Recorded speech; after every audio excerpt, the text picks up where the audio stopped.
দেশের ক্রিকেটের জন্য দুঃসংবাদ, এবার হচ্ছে না বিপিএল। সভাপতি নিশ্চিত করেছেন হাতে সময় কম থাকায় প্রশ্নবিদ্ধ আয়োজনের পক্ষে নয় বিসিবি। এক বছর বিরতি হলেও ভালো ফ্র্যাঞ্চাইজি নিয়ে টুর্নামেন্ট আয়োজন করার লক্ষ্য থাকবে। তাড়াহুড়া বিপিএল আয়োজন করে সমালোচিত হয়েছিলেন বুলবুল এবং ফারুকের কমিটি।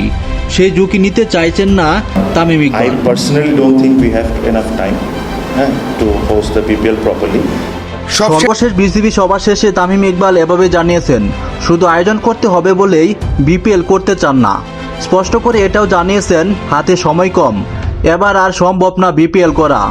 বিপিএল আয়োজন বর্তমান বোর্ডের সবচেয়ে বড় বাধা হলো ভালো মানের ফ্র্যাঞ্চাইজি খুঁজে পাওয়া আর আগের চুক্তি থেকে দলগুলোকে বাদ দেওয়া। তবে সমাধান কি একেবারেই নেই, নাকি সারা বিশ্বে নেতিবাচক প্রভাব ফেলেছে বলেই তামিম ইকবাল চান না বিপিএল হোক? গেল আসরে 6 দলের মধ্যে 3 দল চুক্তি ভঙ্গ করেছে, বাকি 3 দল তাদের 5 বছরের জন্য রাখতেই হবে, সে বাধ্যবাধকতা নেই। সিলেট, চট্টগ্রাম, নোয়াখালী সেই চুক্তি থেকে বাদ পড়ে গেছে।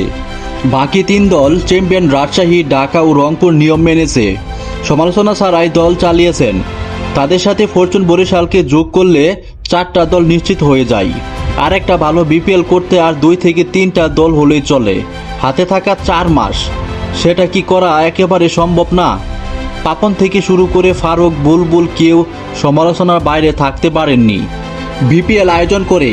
এরপরেও করেছেন টি-20-র উন্নতি এবং ক্রিকেটারদের কথা মাথায় রেখে।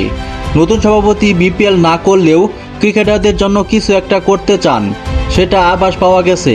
সেটা কি সময় হলেই হয়তো দেখা যাবে। যদি কিছুই না করেন তাহলে নিঃসন্দেহে 1 বছর বাংলাদেশ ক্রিকেট পিছিয়ে যাবে।